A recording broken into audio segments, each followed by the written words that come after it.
Hi friends, जय जगन्नाथ। आज Smith blogs रे बनैबा माछ बेसर।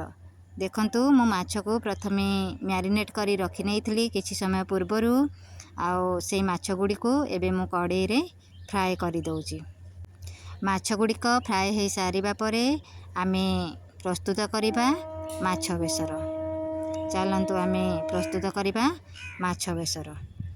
माछ बेसर प्रस्तुत करिया पई आमे कड़ाई रे किछि फुटण नेबा। फुटण फुटी गला परे आमे सेथरे पियाज पकेइबा।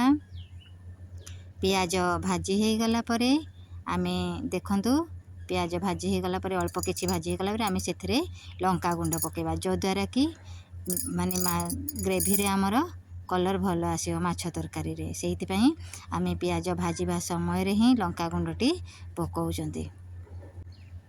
देखंतु आउ मो माछ बेसर पई गोटे मसला प्रस्तुत करथली, जो द्वारा कि अल्प सोरिष, जीरा, धनिया, रसुण, पियाज ए सब देई मो गोटे मसला प्रस्तुत करथली। आउ सेही मसला रु आमे किछि देई देबा।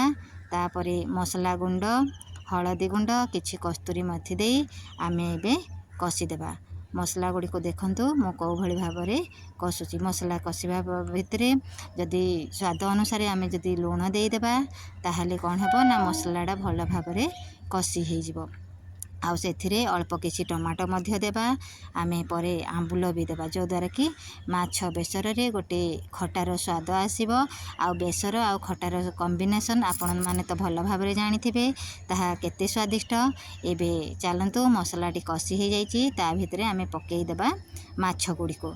देखंतु माछ गुडी को एबे मु पकेई देची। सेथिरे अल्प किछि गरम पानी देबा। माछ गुडी को कसी देखंतु माछ गुडी को कसी देबा। मु से आरपटी गैस रे मु पकोण करची ना गरम पानी बसई देची।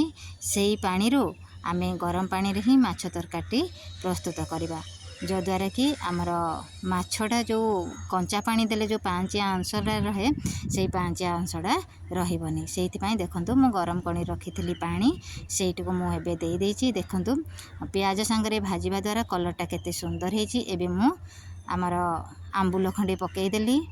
देखंतु केते सुंदर माछ बेसर देखा जाउची।